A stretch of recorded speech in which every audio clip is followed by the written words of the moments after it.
अस्सलाम वालेकुम। मेरा नाम है दानिश मकसूद और आप देख रहे हैं मेरा YouTube channel Dawn News editorials. आज है 4 नवंबर 2019 और आज मैं आपसे डॉन का एडिटोरियल शेयर कर रहा हूँ। वो है यमन डेथ टोल। तो इसमें जो है ये बताया गया है कि कितनी ज़्यादा कीमती जानों का ज़िया हो चुका हुआ है। तो एडिटोरियल हम स्टार्ट करते हैं।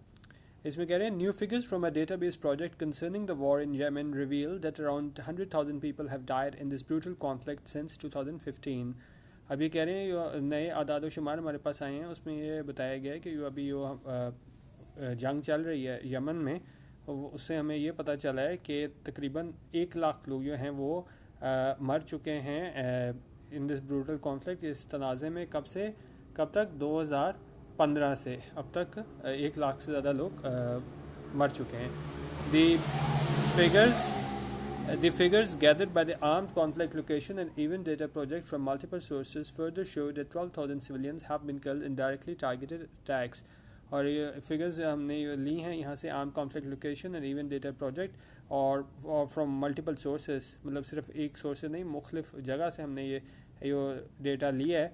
तो वो ये शो करता है कि 12,000 सिविलियंस यानी आम शहरी जो हैं वो इसमें मर चुके हैं इनडायरेक्टली टारगेटेड अटैक्स, उन अटैक्स में जो डायरेक्टली ने पे जो है वो अटैक किया गया था। दीज ग्रिम फिगर्स, ग्रिम में हमारे पास क्या होता है?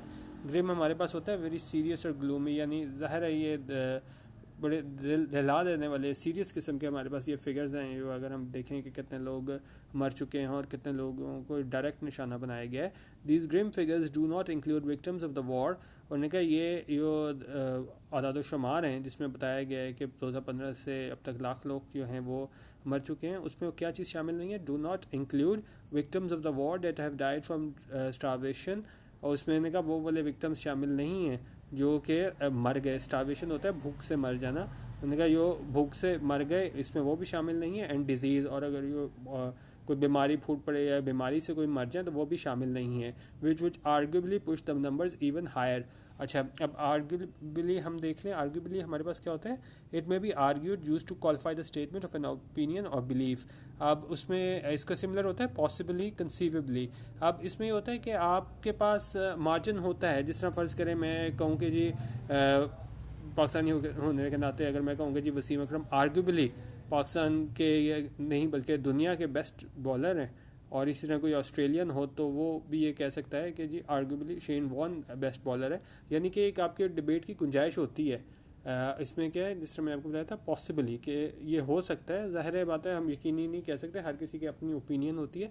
तो लेकिन आर्ग्यूबली हम इसको कहते हैं। इस तरह भी यही बात कर रहा है कि विच वुड आर्ग्यूबली, यानी ठीक है, इस पर हम डिबेट कर सकते हैं कि कितने ज़्यादा बढ़ेंगे। लाख तो कंफर्म है कि जी डायरेक्ट 2015 से जो है लोग मर चुके हैं, और इसके अलावा और कौन से लोग थे जो कि भूख से मरे थे और बीमारी से मरे थे। तो उन्होंने कहा which would arguably push the numbers even higher. उन्होंने कहा इसमें डिबेट की गुंजाइश है कि लाख से ऊपर कितने लोग होंगे जो बीमारी से और इससे मरे थे भूख से, लेकिन क्या है यकीनन लाख से ज़्यादा लोग थे। Sadly despite evidence of such wide spread suffering, उन्होंने कहा अफसोस की बात यह है कि इस मतलब इस सारे सबूत के बाद होने के बावजूद कि जी इतने लोगों की जानों का ज़िया हुआ है, wide spread suffering in this impoverished land. Impoverished क्या होता है हमारे पास? इम्पावरिश्ड हमारे पास होता है describes being really poor either from having no money और being in bad health. Impoverished ये बोलते हैं कि आपके पास बिल्कुल पैसे ना हो या आपकी क्या हो, आपकी बुरी हेल्थ कंडीशन हो। A person who lives on the street is impoverished and a country may become impoverished after a devastating war. उन्होंने कहा ये एक शख्स है वो जो स्ट्रीट पे रहता हो तो वो इम्पावरिश उसे कह सकते हैं, और मुल्क को भी हम इम्पावरिश कह सकते हैं। अगर फ़र्ज़ करें आफ्टर डेविस्टेटिंग वॉर, कोई बहुत ज़्यादा वॉर के बाद जब बिल्कुल ही मुल्क जो होता है वो इस काबिल नहीं रहता तो उसको भी हम इम्पावरिश कह लेते हैं।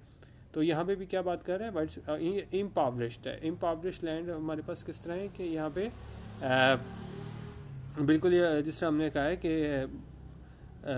और बीइंग इन बैड हेल्थ, यानी कि कोई पुरसान हाल नहीं रहता। तो वो बात कर रहे हैं यहाँ पे इस जंग की वजह से।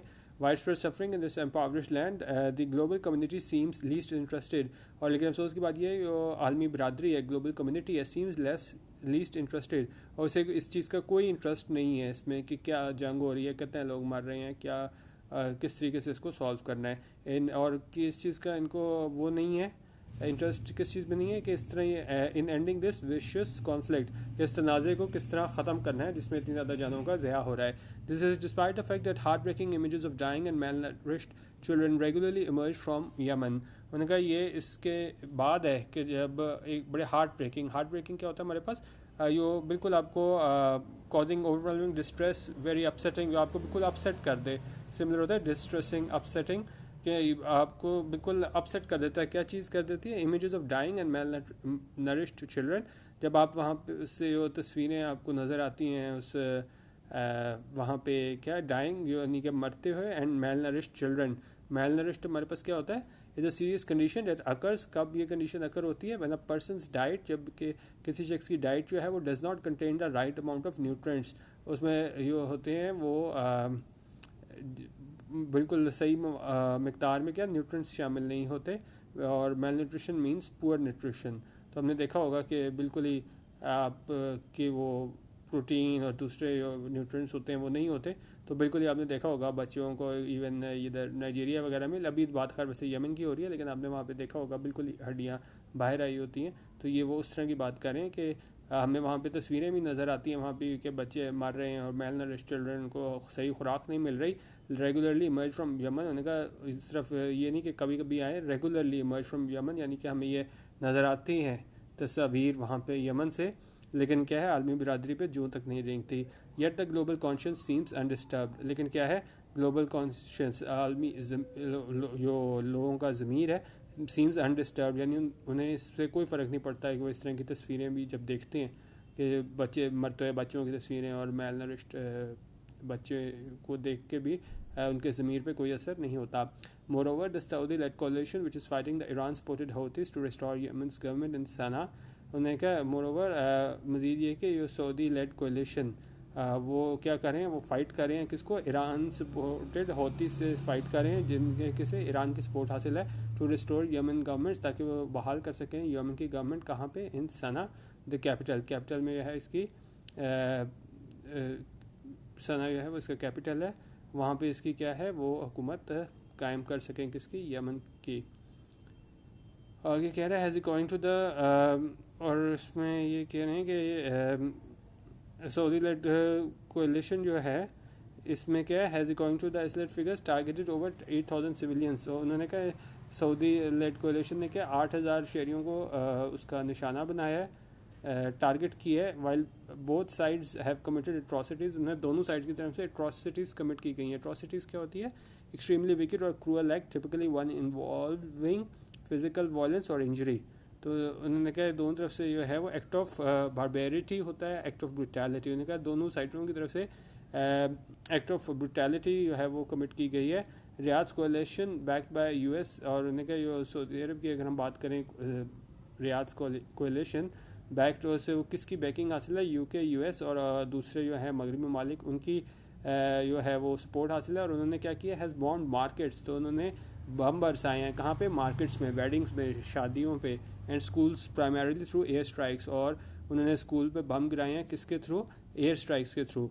But the stalemate continues. Stalemate ये होता है, stalemate is a situation which neither side in an argument और कॉन्टेस्ट कैन मेक प्रोग्रेस. उन्होंने कहा बिल्कुल एक जगह चीज़ आके ठहर जाए, आप बिल्कुल ही जो है वो आर्गूमेंट और कॉन्टेस्ट कोई आप प्रोग्रेस उसमें शो ना कर सको, बिल्कुल रुक गया. नुकसान तो लगातार हो रहा है, लेकिन क्या है कि कोई हमें प्रोग्रेस नज़र नहीं आ रही, किस तरह इस मसले का हल निकाले. बस लोग मर रहे हैं और इसी तरह चले जा रहा है. स्टेलमेट हो गया है. कह रहे हैं बट द स्टेलमेट कंटिन्यूज. ये इसी तरह जारी है, बस लोग मर रहे हैं और कोई मसले का जो है वो हल नहीं निकल रहा. As the Houthis remain ensconced in the capital. ensconced क्या होता है हमारे पास? इस्टेब्लिश और सेटल. उन्होंने कहा वहाँ पे सेटल हो गए हैं, कंफर्टेबल सेफ प्लेस. और कहाँ पे वो हौतीज़ जो हैं वो इस्टेब्लिश हो गए हैं, सेटल हो गए हैं इसमें कैपिटल में. With the Yemeni people paying a huge price. और इसमें क्या है, यमनी लोग हैं उनको ह्यूज प्राइस, उनको कीमत अदा करनी पड़ रही है कि जियो पोलिटिकल बैटल जो चल रही है, being fought in their forsaken country. Forsaken हमारे पास क्या हो जाता है? अबैंडन्ड और डिजर्टेड. तो उन्होंने कहा इस वहाँ के जो लोग हैं यमनी, उनको ये कीमत अदा करनी पड़ी है, ये जंग जो लड़ी जा रही है इनके मुल्क में. The picture is nothing short of devastating. उन्होंने कहा ये पिक्चर जो है उससे कम नहीं है. किससे? शैटरिंग, शॉकिंग, बिल्कुल आप जब देखते हो कहते लोग मर रहे हैं वहाँ, बच्चों का क्या हाल है और कुछ वहाँ पे नहीं हो रहा, और डायरेक्ट किस तरह वेडिंग्स पे और इन पे अटैक किया जाता है डायरेक्ट। तो उन्होंने कहा ये पिक्चर जो है बहुत नथिंग शॉर्ट ऑफ डेविस्टेटिंग, यानी कि बिल्कुल ही शटरिंग है, शॉकिंग है लोगों के लिए। This war has drag on मतलब कि बहुत देर चल गई है। जिस तरह हम अगर हम कहें कि फ़िल्म बहुत देर चल गई हो तो हम कहते हैं ना बड़ी ड्रैग हो गई है फिल्म, यानी उसका कोई मकसद ना हो, कुछ चल नहीं रहा, स्टेलमेट हो गया है, वो नुकसान तो हो रहा है लेकिन क्या है, कोई आप मसले के हल की तरफ जाया नहीं जा रहा है। War has dragged on, war जो है बहुत ड्रैग्ड ऑन हो गई है, यानी ज़्यादा लंबा अरसे चल गई है, for for far too long हो, बहुत देर तक ये चल गई है। And has taken too high a human toll, और इसने की वजह से क्या है, बहुत ज़्यादा कीमती जानों का नुकसान हुआ है। An entire generation has been destroyed, होने का पूरी जनरेशन जो है वो एक डिस्ट्रॉय हो गई है, ख़त्म हो गई है इन यमन में। And it will take several years to rebuild this shattered country, और बहुत ज़्यादा हमें सालों की ज़रूरत होगी ताकि हम रिबिल्ड कर सकें। ये बिल्कुल मुल्क जो है तबाह हो चुका हुआ है, उसे रिबिल्ड करने के लिए हमें बड़ी सालों की ज़रूरत होगी। A long term ceasefire needs to be immediately declare by the Saudi coalition, उन्होंने कहा सऊदी कोalition की जानिब से फ़ौरन सीज़ फायर यानी कि जंग ख़त्म करने का ऐलान किया जाना चाहिए। लॉन्ग टर्म यानी कि देर तक ताकि कोई दोबारा जंग ना हो, तो उन्होंने कहा लॉन्ग टर्म सीज़ फायर जो है वो इमीडिएटली और क्या फ़ौरन डिक्लेयर कर देना चाहिए। किसे कर देना चाहिए, सऊदी कोalition को, to which the Houthis must respond positively. तो उन्होंने कहा सऊदी लेड गवर्नमेंट जो है उनको सीज़ फायर कर देना चाहिए, और इसका जवाब में जो है हौतीस को भी जो है वो रिस्पॉन्ड पॉजिटिवली करना चाहिए, यानी उन्हें भी जंग ख़त्म करने का ऐलान कर देना चाहिए। From there on external players must support their Yemeni allies, उन्होंने कहा जब दोनों तरफ से ये बंद हो जाए, ऐलान जंग ये हो जाए कि जी हम मज़ीद जो है इस जंग का हिस्सा नहीं बनेंगे, तो फिर क्या होना चाहिए। ये सिर्फ एडिटोरियल में ख्वाहिशात का इज़हार किया जा रहा है, ऐसा होना चाहिए।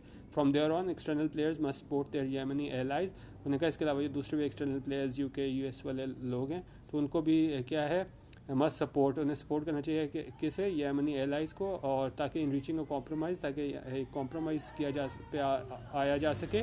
That paves the way for a government with representation from all of the countries tribes, जो कि एक रास्ता बना दे किसके लिए, एक गवर्नमेंट के लिए, ताकि उसमें रिप्रेजेंटेशन हो, ताकि उसमें शामिल हो हुकूमत में कौन, from all of the countries tribes and sects, और उसमें जो रिप्रेजेंटेशन हो, जो गवर्नमेंट बने उसमें रिप्रेजेंटेशन हो तमाम कंट्री के, मुल्क के क्या ट्राइब्स की, कबीलों की एंड सेक्ट्स की, ताकि बाद में कोई वो मसला ना हो कि ये नहीं कि आप किसी एक कबीले या सेक्ट से, फ़िरके से आप वो ताल्लुक़ हो। उन्होंने कहा ऐसी गवर्नमेंट हो जिसमें रिप्रेजेंटेशन हो तमाम कबीलों की और फ़िरकों की। Warfare has proved useless, warfare क्या होता है हमारे पास, एंगेजमेंट इन और एक्टिविटीज़ इन्वॉल्व इन वॉर और कॉन्फ्लिक्ट, उनका वो एक्टिविटीज़ आप वॉर में करते हो। उनका वॉरवेयर हैज़ प्रूव्ड यूज़लेस, उनका ये जंग हुई है ये क्या है, प्रूव्ड यूज़लेस, यानी ये किसी काम की नहीं है, और इसने कुछ ये प्रूफ नहीं किया कि इसका कोई फ़ायदा हुआ है। And is only dialogue that can now resolve Yemen's political problems, और उनका सिर्फ बातचीत है, it is only dialogue that can now resolve, you के उसको रिजॉल्व कर सकती है, ख़त्म कर सकती है किस चीज़ को, जो पॉलिटिकल प्रॉब्लम्स हैं यमन की, सियासी मसले हैं, उसको सिर्फ बातचीत से ही टैकल किया जा सकता है। Moreover those states that claim to be the bastions of human rights, उनका भी स्टेट्स क्लेम करती हैं कि वो ह्यूमन राइट्स की champion and democratic values must be asked, और उस साथ वो कह रहे हैं कि जो कदरें हैं जमहूरी, तो वो मस्ट बी आस्क्ड, और ये पूछा जाना चाहिए why they choose to remain silent. उनका जितने भी हमारे पास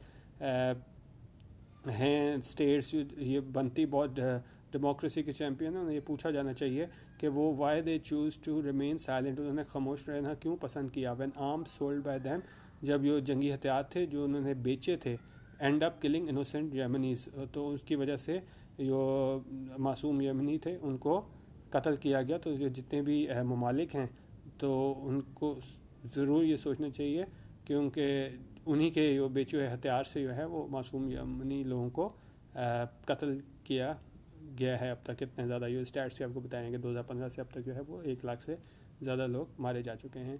तो ये था एडिटोरियल। इसके अलावा आप यूट्यूब पे डॉन न्यूज़ एडिटोरियल्स सर्च कर सकते हैं, और इसके अलावा आप टेलीग्राम पे भी डॉन न्यूज़ एडिटोरियल्स है, वहाँ पे भी आप चैनल लाइक और सब्सक्राइब कर सकते हैं, और फेसबुक पे है वो आपकी ओपिनियन का पेज ज़रूर लाइक कीजिएगा। वीडियो देखने का बहुत शुक्रिया। अल्लाह हाफिज़, और पाकिस्तान जिंदाबाद।